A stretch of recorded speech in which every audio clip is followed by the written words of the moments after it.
What's up, guys? So today I'm just going to be talking about the GIANNIS to the Knicks, like rumors and what I think would have to happen in order for him to come. So firstly, as you know, we currently don't have a head coach because the Knicks fired Tom Thibodeau a couple of days ago. And there's rumors currently about Jason Kidd. The Knicks have requested to interview him, and the Mavs need to say, yeah, you can interview him. And then if they do, it's possible that he could come to the Knicks. But if that's the case, the Knicks have to give some compensation to the Mavs for that to happen. So I think that's the first step, is getting a new head coach, which may be Jason Kidd.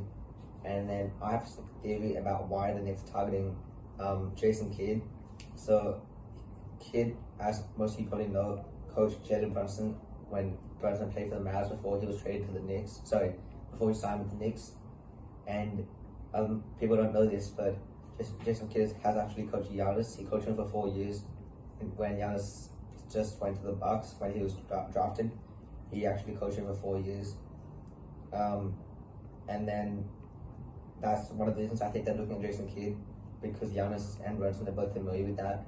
And if Jason Kidd does come to the Knicks, that could make the Knicks a more desirable target for Giannis. And then next, it's being confirmed that the Knicks are preparing to make a tsunami-like offer to the Bucks to get Giannis. And in my mind, that offer would look like Cat being traded, maybe a smaller contract like McBride, and then someone like Tyler Kolek, and then most likely so Cat, Kolek, and Deuce would probably be the minimum. Well, actually, I seen a report about just Cat and Kolek and then 3 or 4 picks, which is that'd be really good if we could do that. I think the Bucks would say no. So if they say no to that, I think we'll next put Cat, Kolek, and then maybe like a pressure Achua and then a couple of picks.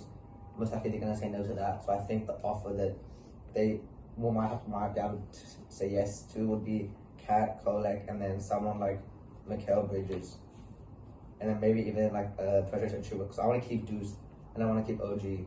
And I want to keep Hart, and I want to keep Brunson. That's like a 4 I already keep. And if you say yes to that, then Giannis is on our team.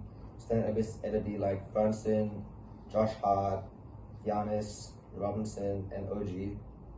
I think that's a good starting lineup. So Brunson at the 1, 2 would be. We don't even really have a 2 right now. So OG's a 3, and then Hart and Giannis are both 4s. And then 5 will be Robinson. So I don't know who's gonna play the 2. And then also after the playoffs, when the Bucks were eliminated, Giannis bought a house in the Hamptons, which is really close to New York, and he was also spotted in New York. So that's another sign. And then a question that is like kind of related to this, but do the Knicks re-sign Mikal to a new contract? Because if they don't, he could go with free agency next offseason for nothing. And if we don't trade him to the Bucks, then we don't want to lose him, right? So do we sign him to a new contract and then pay him out this season and then trade him, or what do we do? I don't think so. I'm just going to recap like the steps. So first off, the Knicks need to sign a new head coach, and I think a good one would be Jason Kidd, because he's a player. He played the Knicks when he was a player. He has coaching experience.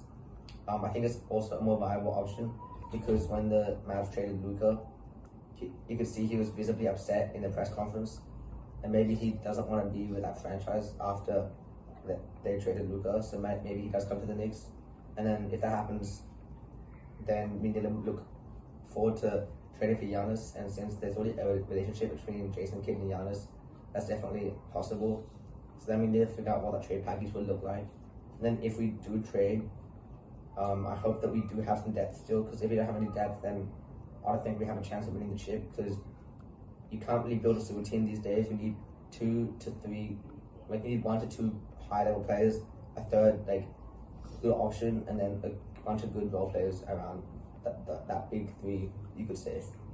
And then once we have that, we're just going to figure out the depth, like I just said. And then I don't know, what do you do with Mikal? Do we extend him? Do we trade him? What do we do? I think that's pretty much all. So thanks for watching, guys. I hope you enjoyed. And if you have any comments or whatnot, just tell me, leave it in the comments below. Thanks.